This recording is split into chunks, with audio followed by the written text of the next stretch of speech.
You're 16 years old. You're sitting in a room that isn't yours. Not really. The walls are thin. The street outside is quiet. Your family is asleep, dreaming of a future they don't think you'll ever have. You have a scrap laptop with a cracked screen and a battery that lasts 45 minutes. You don't have a bed frame. You don't have a plan. You don't have money. But you have a question that keeps you awake at night. One that no one else is brave enough to ask. Why go to school when you can just get rich? You don't know what you're looking for yet, but you know the world has failed you. Your parents work hard and still can't pay the bills. Your teachers tell you to study for a future that doesn't seem to exist. The people on TV, they rich. But you don't know anyone who got rich by playing by the rules. One night, you open a YouTube tutorial. You don't even know what hacking is. You just know it looks like power. You copy a command you don't understand. You paste it into a terminal. You hit enter. The window opens. Green text scrolls across the screen. For the first time in your life, you feel like you're not just a passenger in this world. You're the one driving. You stay up until 4 a.m. You don't sleep. You can't. Because something has awakened in you. A hunger, a curiosity, a fire that no one gave you, but no one can take away. You don't know where this path leads. You don't know how far you'll go. You don't know who you'll become. But you know one thing. You're not going to stop. This is your life at every level of being a hacker. Level 1, the amateur. This is where every story starts. Not with a plan, not with a dream, with a moment of pure curiosity.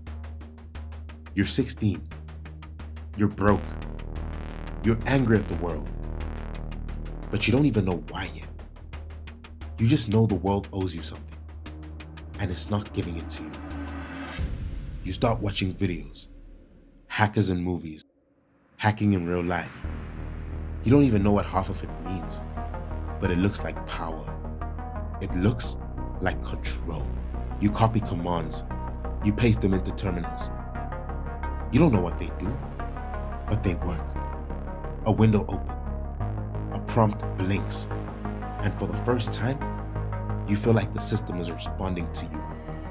Like you're not just a user, you're the one in charge. That night, you don't sleep. You can't.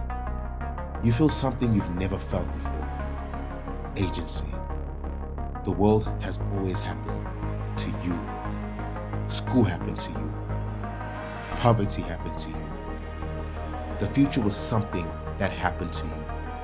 But right now, on this scrap laptop, at 3:15 a.m., you are making something happen. You don't know what you're doing. You don't know how far you're going. But you know one thing. You're not going to stop. Level 2, the experimenter. Weeks turned into months. Months turned into years.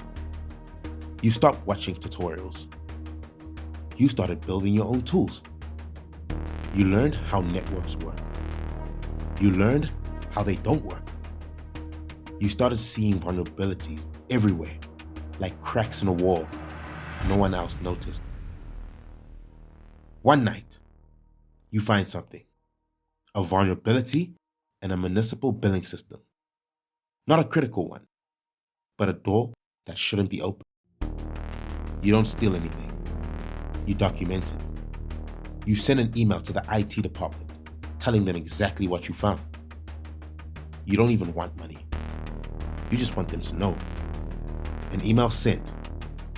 No reply. A notification failed to deliver. A system that doesn't care. They don't respond. You follow up. Still nothing. You check the system. The vulnerability is still there. Week after week, month after month. No one fixes it. That's the moment you understand something deep. The system doesn't want to be fixed. It wants to be left alone. It's too big, too broken, too bureaucratic to change. You stop trying to fix it. You start watching. You start mapping. You build a network of your own. Not to attack, but to observe. Level 3, the first score. The first score is never the biggest. It's the most dangerous. Because once you taste it, you can't stop. You find a flaw in a system that processes millions. You don't steal. You document everything. You could take everything, but you don't. You're still holding on to something.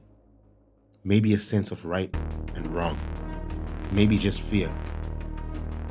You sell the vulnerability to someone who should have been watching. They pay.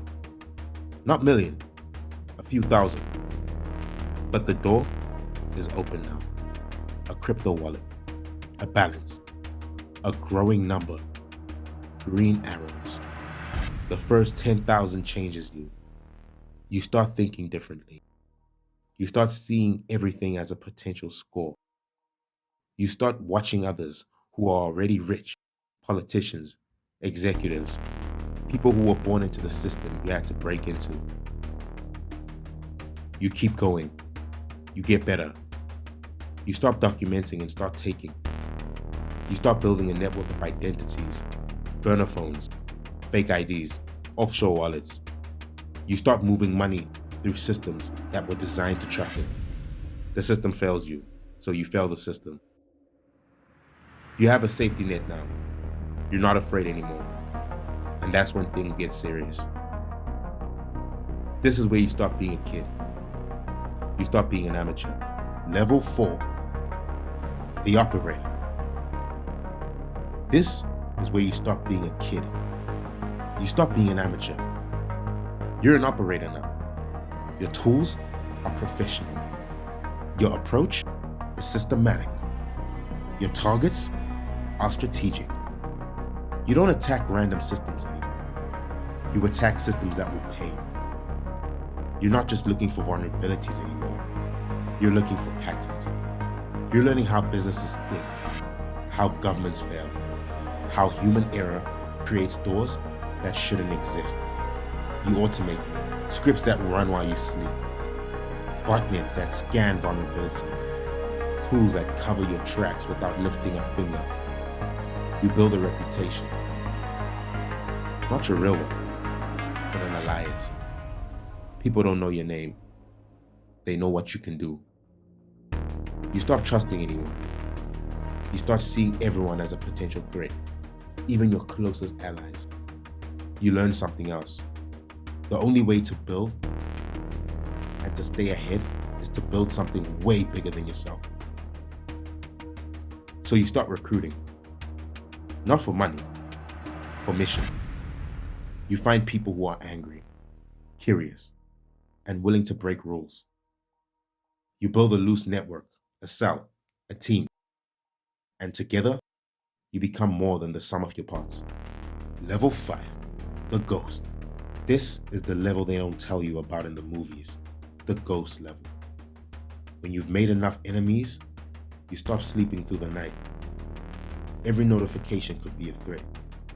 Every shadow could be someone watching. You don't trust anyone. You don't stay in one place too long. You move cities. You change identities. You stop calling your family because it's too dangerous to be connected. You have money now. Real money now. Crypto wallets with balances that would change everyone's life. But you can't spend it. You can't share it. You can't relax. You're not a person anymore. You're a target. And the people chasing you have resources you don't. Teams, budget, legal authority, and time. Level 6, the legend. Unknown hacker exposes government flaw. Crypto king on the run. Sightings in 3 cities. The $2 billion heist. Who was behind it? This is the level where you become a myth. People talk about you like you're not real. Some say you're dead. Some say you're retired. Some say you're working for the government. Some say you're an alien. The truth is simply, you're still operating. You've just gotten better at hiding. Is that him? I heard he works alone. No, he has a network. You're not a ghost anymore. You're a legend. And legends don't hide. They build. Level 7. The pivot. The real outcome. But here's the thing. You don't have to be a ghost. You don't have to be a legend. You just have to be a founder. The same skills that made you a hacker, curiosity, persistence, the ability to see what others miss, are the same skills that make you a defender. You don't have to run. You can build a network that protects instead of exploits. AstraRed is that path. You can help identify vulnerabilities in critical infrastructure, not to exploit them, but to fix them. You can protect hospitals, power grids, and water systems that keep people alive. You can get paid legally, respectfully, and you can sleep at night. The system wasn't built for you, but together, we can build a new one. The system failed you. Now it's our turn to build something that works.